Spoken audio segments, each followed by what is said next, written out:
With the NBA season starting just right around the corner, I think it's time for me to give my predictions for the NBA awards next year.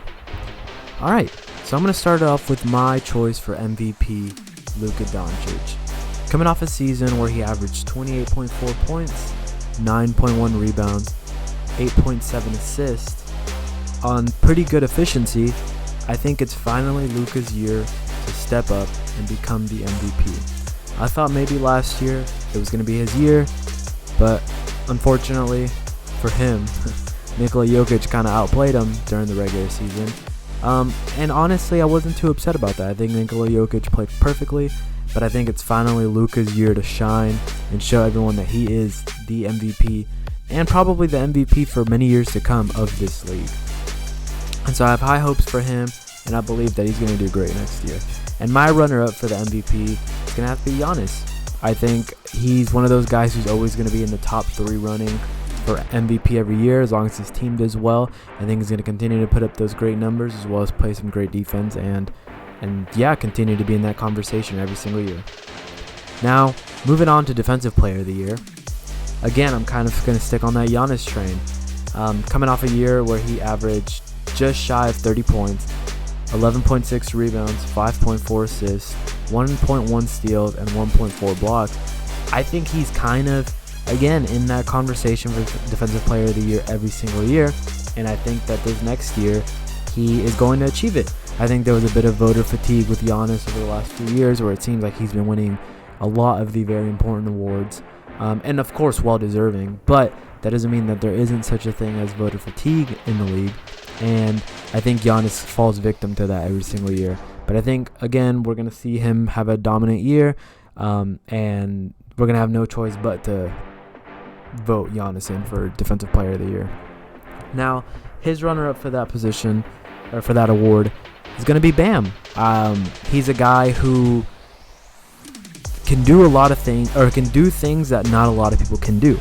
And meaning that he is one of the few players, maybe out of 3 players that I can think of, who can guard the 1 through 5. Those 3 being himself, Bam, and it's kind of hard to say, but maybe like Jaren Jackson Jr. or someone like that. So not many players have that versatility on defense to guard the 1 through 5, and I think that Bam has that potential to finally take that next step and be the Defensive Player of the Year.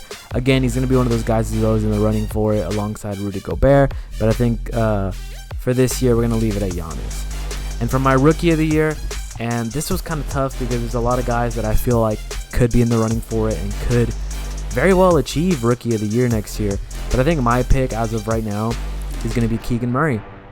I really liked him in the Summer League, and I think he's one of those guys that is going to play really well on a crappy team. I like his shot, I like his defensive tenacity, and I just really like him as a player. Now, there are some other guys who I think are going to be in the running with him, which we'll get to in a second, but for now, my pick's going to be Keegan Murray. I'm just really hoping that the Kings don't ruin him and ruin a lot of the opportunities he is going to, or he should be getting. And the runner-up for that award for Rookie of the Year is going to be Jabari Smith. Again, he seems like a very complete player.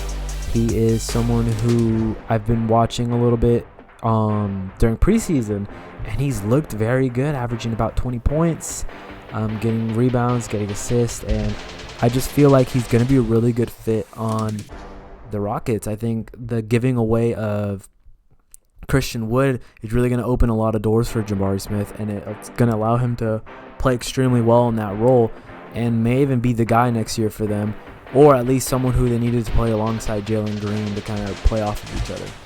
Now, my most improved player of the year, and I had been saying this since the end of last year, and after watching the preseason, I'm glad that I've been saying it because I'm sticking to my guns and going with it, and that's going to be Tyrese Maxey.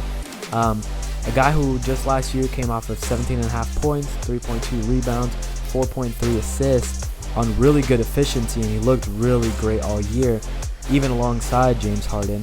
I think it's his year to win Most Improved. I think he's going to take a step up.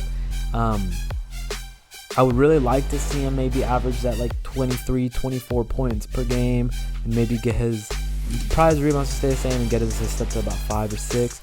But even then, I think if he raises it up to about 21, I think he has a really good chance to win Rookie of the Year. And by the way he's shooting right now and the confidence that he gives off on the court, I think he has a great opportunity to win it.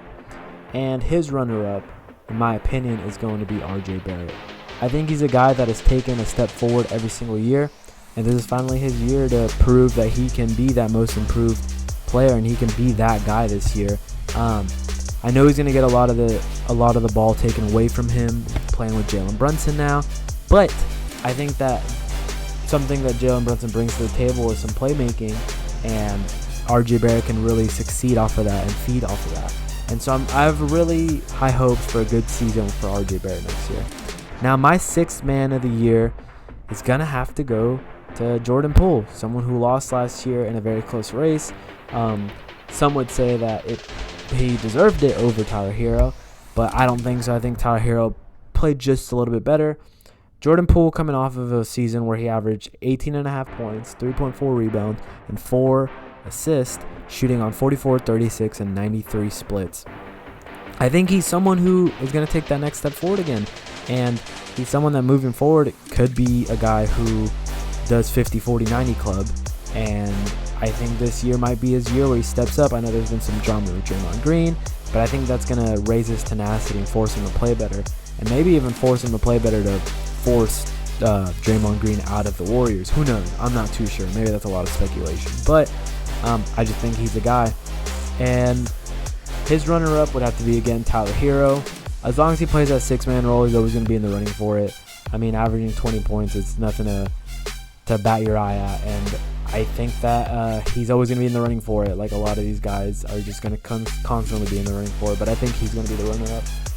Now, moving forward to Coach of the Year, and I had this in an earlier video where I think the Clippers are the team to beat next year, and I think the Coach of the Year is going to be Tyronn Lue. I mean, as you've seen in the preseason, John Wall's playing phenomenal.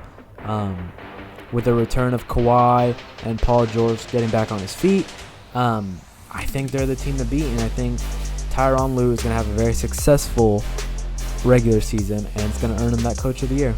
And my final award is going to go to the NBA Finals winner, my prediction of who I think is going to win, and I'm going to stick to my guns here, and maybe I'll regret this later, but I think the Los Angeles Clippers are going to be the one to win that award. Again, I think with the core of those three guys and the pieces they have around them, they're going to be a scary team next year, especially in the regular season, and I think definitely in the playoffs with some of that playoff experience from Paul George, Kawhi Leonard, and even John Wall. I think adding that playmaking is going to really help that team and really open up a lot of doors. As always, thank you guys for joining me on today's video.